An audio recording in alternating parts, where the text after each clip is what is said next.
The Canon RF lens lineup has never been better, but today's video might just ruffle a few feathers because I've narrowed it down to just 5 lenses that I think are the absolute best that money can buy. And these are not your budget-friendly picks. These are the sell a kidney, take out a second mortgage, hide the receipt from your partner kind of lenses. And after shooting with pretty much every RF lens out there, these are the 5 that truly blew me away. So if you already own one of the lenses on this list, well then congrats, you've got taste. So let's do it. Let's count down what I think are the best Canon RF lenses that money can buy, starting with one that just might ruin every other prime lens out there for you. And yeah, lens number 1 is an obvious one if you've watched any of my other videos, and it's probably the best prime lens that I think Canon has ever made, and it's the Canon RF 85mm 1.2. I've been singing this lens's praises for quite a long time now because if you're like me and you shoot a lot of portraits or weddings, or if you just photograph people in general, then man, this lens is seriously hard to beat. It is one of the few lenses that combines just insane sharpness with great character as well, because I find that most great prime lenses tend to give you one or the other, but with this lens, there are just no compromises. And I just absolutely adore using it for portraits. It really does have that wow factor and the kind of insane subject separation that will just make your subjects absolutely jump off the background in a portrait. Clients are gonna love it, and it will really make your work stand out against the rest. And this lens is super sharp, edge to edge, right from f1.2, which is just crazy when you think about it.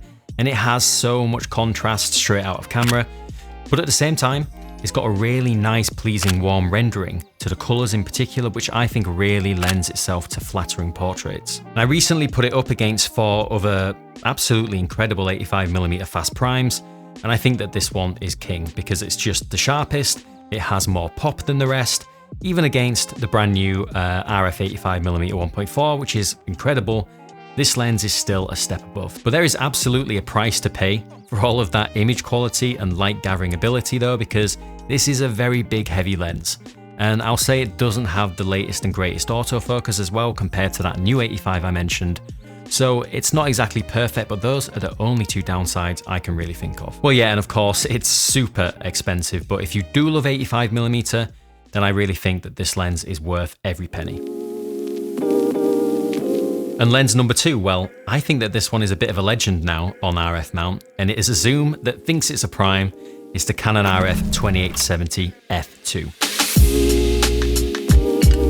And I've been using this lens on and off for a couple of years now, and every single time I do go back and try this lens again, I'm just reminded how ridiculous it is, because it's basically like having 4 or 5 of the most versatile prime lenses you can get all in one zoom. So you've got 28mm, you've got 35mm, you've got 50 and even 70mm, and it's f2 all the way through the zoom range. And this lens was really the first lens to break that zoom compromise rule, because there really isn't one here, because you get all of the versatility of a zoom lens with the look of a prime, which is just wild.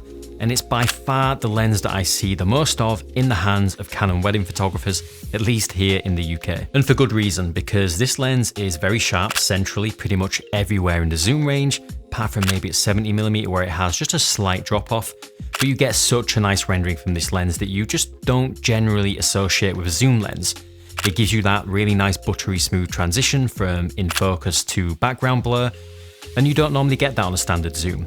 And everything from the contrast to the color to the depth in portraits in particular, it's all just there with this lens. And it's a very versatile zoom range, so it's perfect for things like events, for portraits, for indoor sports, or just general use. Anywhere you need to adapt fast, but still want that kind of premium cinematic prime-like look, this lens delivers. But this is a seriously big lens though, even bigger than the RF 85-1.2. You are going to feel it in your wrists after a long day, and it's not exactly the most discreet lens either, so I'd never really take it traveling. But if you can handle the size and if you can handle the price at around $3,000, then it could genuinely replace half of your kit. And for me, this is easily one of the most impressive zooms ever made. And although other mounts finally have caught up, like Sony I think have just released their version of this lens, I still think this RF version really has a special look to it.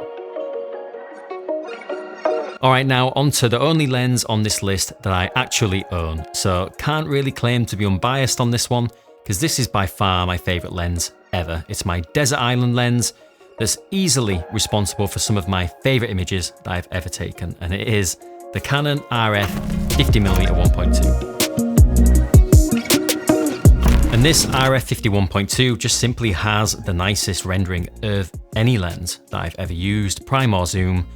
And I mean, it's not as perfect as the 85 1.2, but that's what I kind of love about it, because this lens has character and flaws that I think make it the dreamiest lens for portraits that I've ever used.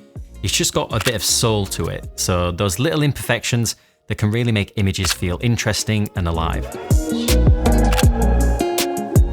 Now there are of course other 51.2 lenses on the market, that's not so special anymore. But I have used them, and I've put this side by side with even the amazing, much newer Nikon equivalent. And I'll just say that I think that Canon really nailed this lens in particular. And it's of course also a really versatile prime, because I think 50mm pretty much works for anything. So if you sent me out on an assignment and I didn't know what I'd be shooting, then this is the lens that I'm taking, whether it's an event, a wedding, an engagement shoot, a portrait shoot on location, or in the studio. I just know that this lens will not let me down. And with this lens, portraits just have so much pop. The bokeh and the focus fall off are incredible, and the colours have that same warm, flattering tone as the 85 1.2 that I mentioned earlier, just in a slightly wider focal length that really lets you bring more of the environment into your shot, which for my style of shooting, I absolutely love. It's just such a great combination of kind of technical performance and creative character you don't really get with a lot of modern lenses. And because of that, for me, this is the best 50mm prime that has ever been made. And something else that I think is the best is the sponsor of today's video, Squarespace, because if you're a photographer and you need a website, it just does not get any easier than Squarespace, because most of the changes you're going to make to your site are as easy as drag and drop.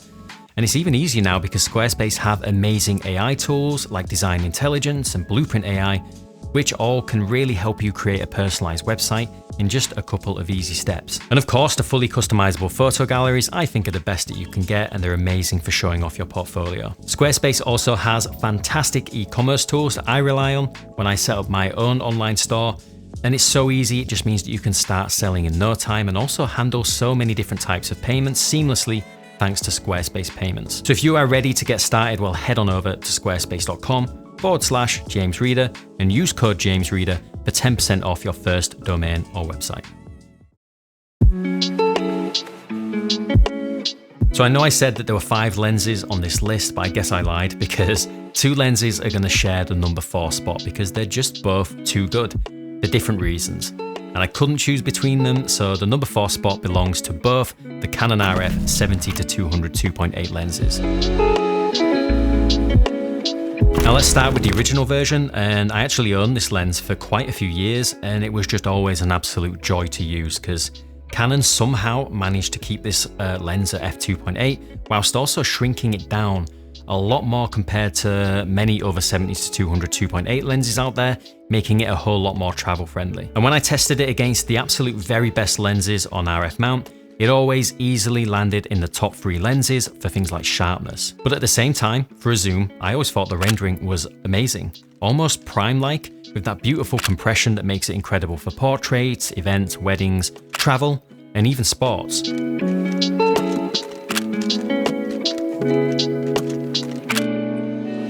I actually recently swapped mine out for the f4 version, but there's just no denying how amazing that 2.8 original version is, especially if you're somebody that travels.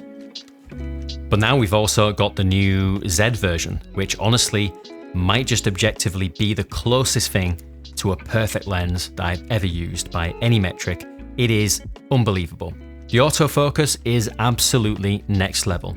It's even faster than the already brilliant original one, which I thought was pretty much perfect. This one's even better, and optically, it's flawless. It's better corrected, it's sharper across the frame, and somehow, Canon managed to improve on what was already nearly perfect in this 70-200. The stabilization is a step up as well, it is absolutely phenomenal, and Canon clearly listened to every bit of feedback from the first one. They kind of rebuilt it from the ground up to now have an internal zoom with better weather sealing. It's improved for video, and despite being a little bit bigger, every time I use it, it shocks me because somehow it still handles beautifully and feels way lighter in the hand than you might expect. So yeah, pick your lens. The original is an absolute compact powerhouse, ideal for travel, or anybody that wants absolute top tier image quality in a smaller package, or go for the new Z version, which is simply a no compromise work of art. Now this next lens might be number 5 on the list, but it is truly one of one because I don't think anybody else makes this lens, and that is the Canon RF 24-105 f2.8 Z lens.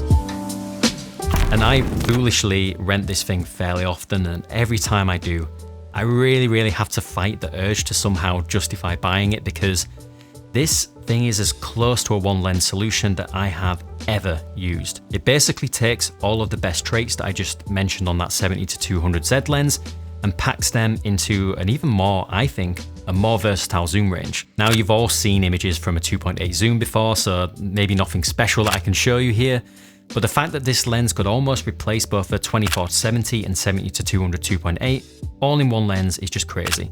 And I've loved using it for both studio and on-location portraits. And optically, it's just amazing. It's sharp throughout the entire zoom range with really rich contrast and that same flawless autofocus that we see in the 70-200. But where I really fall in love with this lens is definitely in video, because whatever Canon has done to the optical stabilization here in this lens, it's just pure magic.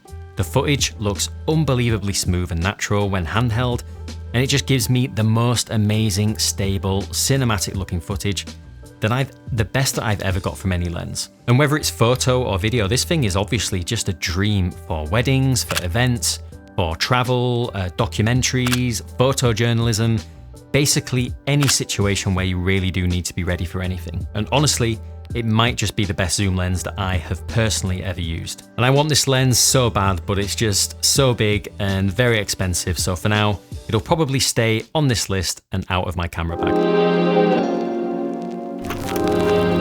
All right, so that's my list, and that's what I think are the absolute best Canon RF lenses that money can buy right now in 2025.